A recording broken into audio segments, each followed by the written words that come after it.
This is a quick video to explain the expectations and the different features of the bearing plate assignment as part of the SOLIDWORKS learning module. There will be a PDF of the drawing available, but I wanted to also explain some of these features so that those of you who are interested or perhaps less experienced in the mechanical design can learn a little bit about each of these features. So I'm going to zoom in around the part. The first thing I will point out is that we have these four holes with a diameter of 0.144 that are through the part, and they're equally spaced. And so those four holes are the bolt holes to secure this to another part of an assembly. And the 144, if I was to check on a drill chart or be experienced with my hardware, those are known to be a clearance hole for size number 6 hardware. So this will allow a snug but an easy fit for number 6 hardware.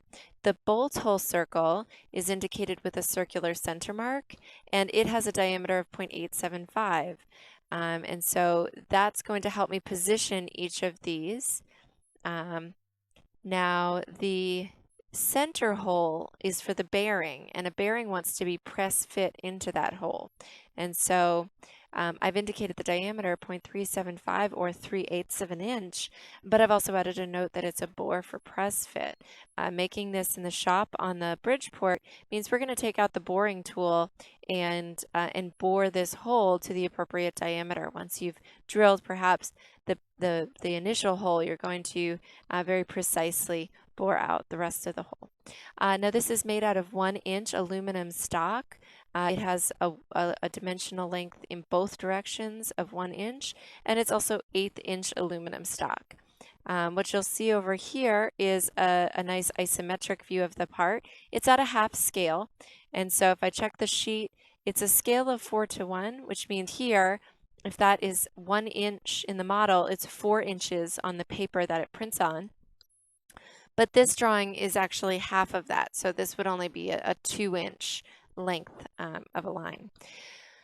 And that's a pretty standard view to include on working drawings. So anytime you make a drawing, your isometric view is half scale of the rest of your orthogonal views, and it provides some context and a little bit more visual information for whoever you're handing this to, be it a customer or supplier. I do have a note here for material and quantity, and because of the nature of the project, I'm leaving it a little bit open-ended. You can get into the machine shops and produce this using the Bridgeport and make it out of aluminum with your partner, or we can attempt a plastic printing of this. If you want to try out the makerspace, I highly encourage you to get in that makerspace and see how it's working. You're going to find that the quality is not quite as good. So I wonder how a bearing would fit in a plastic printed part. Does it have the strength? These are things to consider. But as both the machine shop and the makerspace are going to be hugely helpful to you this semester, in this part you have a bit of a choice. So that, I think, wraps up this video. If you have questions, post them to the discussion board or talk to your instructor.